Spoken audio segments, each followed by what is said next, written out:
किती 7 कोटी बरं का धोंड्याचा महिना. एका घराची एक चौकट 22.5 क्विंटल सोन्याची आहे. तुळशीरामानंद बरोबर नाही. एका घराची एक चौकट नेवासेकर 22.5 क्विंटल सोन्याची. आदराला घातलं तुमच्या सासरीला गेल्या वर्षी तुम्हाला, तरी तुम्ही तुमची बायको महिनाभर स्टेटस ठेवीत होते. लाडाचा सवाई घ्यावा सासऱ्याला अर्धे थोडे 22.5 क्विंटल एक करे अशी 3.5 ते 4,000 चौकटी असणार एक घर रावणाचं. असे किती घर? 7 कोटी.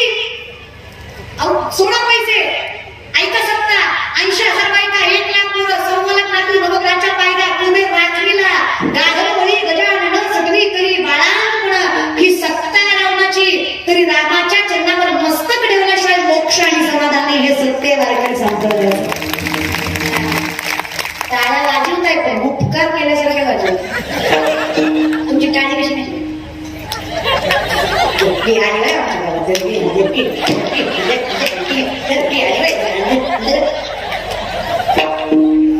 आली दान करताय का विचारायला.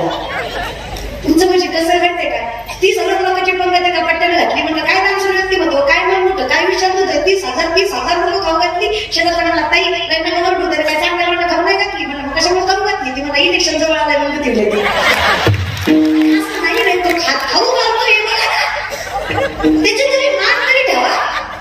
कारण देवाचं नाव तुम्ही कसंही घ्या बरं पाप देत नाही. कसंही घ्या नाही तर भुकेला भेटतं यायला पैसा बोलत. देवाचं नाव कुठंही घ्या कसंही घ्या कुठल्याही पद्धतीनं घ्या. मला सांगा मग रागाने खाल्ला मग गोड लागत नाही का?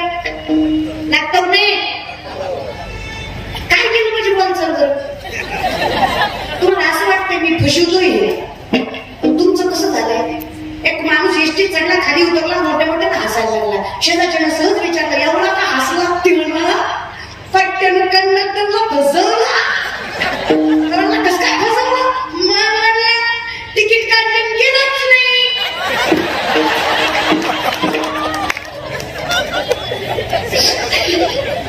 तुम्ही सगळ्यांनी वाचायचं कळतेच कळलं नाही. गंडलं कोण? कंडक्टरच्या कामाचं काय गेलं तेच ना. इथे कोणाचे काय गेले ज्याचे त्याने हित केले विनंती रे. बघा साधी गोष्ट नाही. काही माणसं फार कुशलतेत सांगतात. त्याला म्हटलं की नाही काय सांगायचं दादा अहो भीमराज महाराजांच्या यात्रेनिमित्त शिवलताई पाटलांचं कीर्तन आहे म्हणे. शंकरदादा गडाख यांच्या माध्यमातून त्यांच्या आयोजनातून त्यांच्या पोरांच्या संयोजकाच्या आयोजनातून कीर्तन ठेवलं शिवलताई पाटलाचं. तुम्ही मंडपाकडे गेले नाही का? शिवाय कौतुकानं सांगतो आपल्याला तसलं पटत नाही. खरं आहे त्याच कचकच कांद्याचं करवळ तू तुला भजन कसं लाईट लागते ना त्याला. हुशारकीत सांगतात माणसं हुशारकीत. त्याला म्हणलं की नाही कीर्तन कीर्तन पण बसलं नाही बसलं पण लगेच आलं. काही म्हणतात शेवट म्हणून बसलो पण कळलंच नाही. तुमचं मिळच लागणार नाही रे.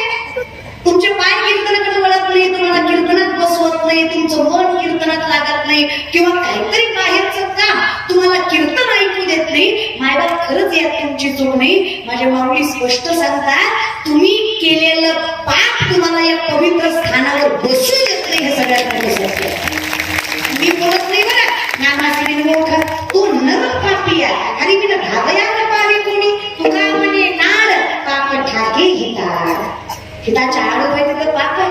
मायबाप कळत नाही येड्या पाप आहे. संत समजत नाही येड्या पाप आहे. धर्म कळत नाही येड्या पाप आहे. पाप आहे शेवटी बोलावंच लागतं. पुण्याची परवानी देतच. पुण्याची परवानी देतच. पापाची परवानी देतच. कर्मी वियोग दर्शन तर मेला आहे की नाही. सोपं आहे का? म्हणून विनंती आहे जसं जमल तसं भजन काळ वेळ नाम उच्चारिता दोन्ही पक्ष काही उत्तरती. देवाचं नाम तुम्हाला उतरूनच देणार आहे आणि त्याच्यात एवढी ताकद आहे. मग रागाने खाल्ला गोड लागतो का? लागतो का नाही लागत? हा हुशार झाल्यासारखा. मला सांगा मग रागाने खाल्ला तरी गोड आहे. विष प्रेमानं पिलं मरत नाही का? घरी गेला ट्राय करा सकाळी करते गोड लागणारच आहे. विष येते मारणारच आहे. भगवंताचं नाव आहे ते संसारात घेतलं आणि परमार्थाच्या ठिकाणी घेतलं तरी पुण्य देणारच आहे. कारण त्याच्यात तेवढी ताकद आहे.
साधन पै सोपे जडतील पापे जन्मांतरीचे, पण हे सगळं करायला बहुत सुकृताची म्हणून विठ्ठली कुणालाही देव बोलतो का दादा लय भाग्य लागतं. लोक म्हणतात कसं काही जमतं आणि उगत जमत नाही दादा, तेवढं भाग्य लागतं. माझं नवरी सांगतात व्यक्ती जन्माला यायच्या अगोदर व्यक्तीचं ज्ञान जन्माला येतं. प्रारब्ध व्यक्तीच्या अगोदर, व्यक्ती जन्माला यायच्या अगोदर. ज्याला सायंटिफिकली भाषेत आपण जनरेटिव्ह जनरेशन म्हणतो. जे सायन्स तुम्ही आज शिकता ना दादा, ते सायन्स मला ज्ञानमार्गी 750 वर्षापूर्वी सांगितलं. तसे जसेची वाटायला पाहता वैसेची गावा न येता बाळपणीच सर्वज्ञता वरी तयार आहे. माझ्या मुलींचं वर्णन आहे, व्यक्ती जन्माला यायच्या आधी व्यक्तीचं ज्ञान जन्माला येतं. उगच नाही येत, बाळपणीच भगवंतांनी सर्वज्ञान वरलेलं असतं. ते कसं काय वरलेलं असतं? मोठं की द्या कुठे मोठे मी ज्ञानाची पहाट फुटे सूर्या पुढे प्रगटे प्रकाश द्यायचा. विचार करा बरं का, नीट ऐका. याचं वर्णन असं आहे, प्रकाश सूर्याच्या अगोदर येतो का सूर्य उगवल्यावर येतो? प्रकाश उजेड सूर्याच्या अगोदर येतो का सूर्य उगवल्यावर येतो? सूर्याच्या अगोदर त्याला पाठ उठावं लागते. अगोदर फुटतं आणि मग सूर्य उगवतो. आमच्या सुना 8 वाजले तरी असे असतात, त्याच्यामुळे आमचं जरा अवघडच आहे की नाही. मान लवकर उठा. का उठावं माहिती याचं शास्त्र सुद्धा सांगते मी तुम्हाला. सगळे लवकर उठलात तर ब्रह्ममुहूर्ताला उठला तुमच्या शरीरामध्ये ताकद फार राहते, पॉझिटिव्ह एनर्जी राहते. तुम्ही दिवसभर काम केलं तरी थकणार. आता बघा तुमचं शरीर दिसायला जरी मोठं असलं तर त्या शरीरात ताकद नाहीये. ते नुसतं फॉसाट आहे, उगं फुगायला लागलं. मग त्याला काही आकार वापर राहिलाच नाही. पण ते फुगायचं कारणच हे की आपण चुकीच्या वेळी खातो, चुकीच्या वेळी झोपतो, चुकीच्या वेळी उठतो. प्लस आपलं जे ऍटमॉस्फिअर आहे ते चांगलं नाहीये. हे माऊलींनी 750 वर्षापूर्वी सांगितलं की जसं माणसाने सूर्योदयाच्या अगोदर उठावं, अगदी जसं प्रकाश सूर्याच्या अगोदर येतो. सूर्याचं स्वरूप आहे प्रकाश. प्रकाश कुठून निर्माण झाला? सूर्यापासून निर्माण झाला की नाही? म्हणजे अर्थात सूर्य पाक झाला आणि प्रकाश पूर्व झालं. पण यात कसं झालंय, आधी पोरग जन्माला आलं पुन्हा बाप शब्दशा घेऊन म्हणजे याचा अर्थ आधी प्रकाश आला आणि नंतर सूर्य आला. अगदी तसं आहे, अगोदर ज्ञान जन्माला येतं आणि मग व्यक्ती जन्माला येतो. न्यायशास्त्र सांगतं आत्मा हा निर्गुण निराकार आहे. आत्म्याला कुठलं स्वरूप नाहीये, पण आत्म्याचं स्वरूप ज्ञान आहे. आत्म्याची ओळख करून देतं तर ज्ञान करून देतं. आणि माझ्या माऊलींच्या बाबतीत सांगायचं म्हटलं तर माझं ज्ञानाला उपजता ज्ञानी हे वरून जाणून आले लोकांनी चांगलं देतं. 14 विद्या 64 कला 1400 वर्षाचं वय होतं चांगलं. किती? 1400. ते जर तपश्चर्याला बसले तर शेजार पदार्थच्या पंचकृषीतली माणसं मेलेली मडी समोर आणून ठेवायची. महाराज चांगलं महाराज तपश्चर्यावर उठली की मडी सुद्धा उठायची. एवढी ताकद त्यांच्या तपश्चर्यात होती. आता ताकद बघा, योगीही तिथेच गेला आणि भक्तही तिथेच गेला. योगयाग विधी येणे मोही सिद्धी वायाची उपाधी धर्म हरिमुखे.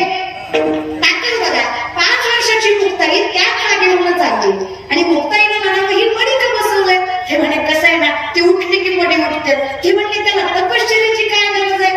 अशी शेजारून बाई पाणी रांधून चालली होती. पाणी रांधणं कळतं ना, हा पहिलं रांधायचे पाणी बरं का. मग पाणी रांधलं होतं आणि महाराज ती घागर घेऊन चालली होती. मुक्ताईनं तसंच घागरीतलं पाणी घेतलं आणि त्या मड्यावर टाकलं. 1400 वर्षाची तपश्चर्या करून ज्या योगाने जी शक्ती मिळाली ती माझ्या मुक्ताईला योग न करता मिळाली. म्हणून 1400 वर्षाचे चांगले महाराज मुक्ताईच्या चरणावर मस्तक ठेवतात आणि मुक्ताईचे पहिले शिष्य चांगदेव महाराज होतात. तितकी ताकद त्या 5 वर्षाच्या लेखीमध्ये होती. बघा ताकद लक्षात घ्या. आणि तेच चांगलं महाराज ज्ञानोबांना पत्र लिहिताना एकही शब्द लिहिता येऊ नये. ताकद बघा, मुक्ताई म्हणतात एवढं ज्ञान आहे पण कोरा तो कोराच आहे. म्हणजे याचा अर्थ चांगलं महाराजाकडे ज्ञान नव्हतं असं, चांगलं महाराजांचं ज्ञान उपजत नव्हतं. माझ्या माऊलींचा विचार केला. आदिनाथ गुरु मच्छिंद्रतयाचा मच्छिंद्राने पुढं गोरक्षवाला दैनी प्रसादी निवृत्ती दाता ज्ञान देवा सार चोजविले. ज्ञानोबांकडे सार आलं. हे तिथून आलेलं आहे. उपजता सोपं सांगून काय उदाहरण सांगते. डॉक्टरचं आणि एका माणसाचं भांडण चालू होतं. म्हणलं काय भांडता येतो एवढं मोठे मोठ्याने?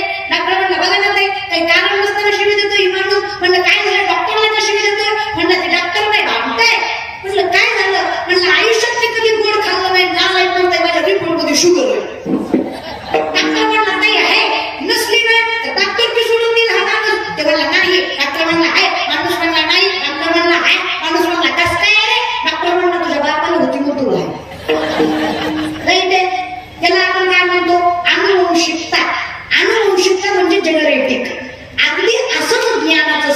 नसतं. तुकोबा म्हणतात माझ्या वडिलांची मिरासी का तुझी चरण सेवा मला मिळालंय, माझ्या बापाकडनं मिळालंय.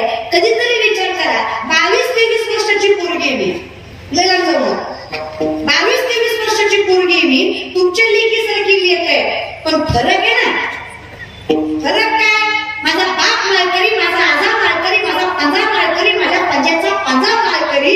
आमच्या घरात आजपर्यंत कुणी मला वाटतं अन्नाला स्पर्श सुद्धा केला, बाकी तो मरूच द्या, पण इतके नियमाने घरामध्ये परमार्थय त्याचं फळ बघा. 22-23 वर्षाची पोरगी आहे, दारात तुळस आहे, घरात विठ्ठल आहे, मुखात नाम आहे, हातात ज्ञानेश्वरी आहे, हरिपाठाचं वाचन आहे, गाण्याचं चिंतन आहे, प्रेमी भावी विठ्ठलाच्या चरणावर मस्तक ठेवलंय. आज अख्खं जग आमच्या चरणावर नतमस्तक होतंय का, आम्ही त्याच्या चरणावर मस्तक ठेवलंय. हे जे मिळतं ना बहुत सुकृताची अगदी तसं तेच माऊली वर्णन करून सांगतात. मोठकी देहा पृथ्वी सूर्या पुढे प्रगटे प्रकाश जैसा. ज्ञानाचं अगदी तसं. मग जिथे एवढे ज्ञानी असणारे ज्ञानोबा ज्ञानोबा म्हणजे ते चालते ज्ञानाचे प्रतिबिंब. ज्ञानोबा म्हणजे ओतप्रोत ज्ञान. ज्ञानोबा म्हणजे साक्षात ज्ञानानं घेतलेला अवतार. ज्ञानोबा म्हणजे ज्ञानाला फुटलेली वाचा. ज्ञानोबा काय माझं मार्ग, आणि तेच ज्ञानोबा माझ्या भगवंताला ठामपणे सांगतात. आणि ज्ञानोबा सांगणारच. एकमेव संत बघा, तुकोबारा वगैरे ज्ञानोबारांचे कौतुक करायला गेलं तर ज्ञानोबारांची ताकद एवढी आहे, कारण प्रत्येक जण प्रत्येक गोष्टीमध्ये निपुण आहे. वैराग्य म्हणावं तर तुकोबारा, नाम म्हणावं तर नामदेवा, भक्ती म्हणावी तर जनाई, ज्ञान म्हणावं तर ज्ञानोबा. प्रत्येक गोष्टीमध्ये प्रत्येक जण निपुण आहे. ज्ञानाचं म्हणाल एका वाक्यात सांगते तेव्हा सगळं भगवंतापेक्षा श्रेष्ठ ज्यांचं ज्ञान आहे त्यांना ज्ञानोबा म्हणावं, भगवंतापेक्षा. आणि हे मी सिद्ध करून दाखवू शकतो. 17व्या अध्यायामध्ये भगवान श्रीकृष्णाने सात्विक दानाची व्याख्या सांगितली. जे दान देश कान पात्र पाहून दिलं जातं, कुठलाही उपकार न ठेवता दिलं जातं, तर दानम सात्विकम श्रुत. दानाचा नियम आहे, दान करावं तर त्याचा बोभाटा करू, त्याचा उपकार ठेवू, नाहीतर दानाचं पुण्य मिळेल. पण हे कलियुग कर्म कमी बोभाटा जास्त.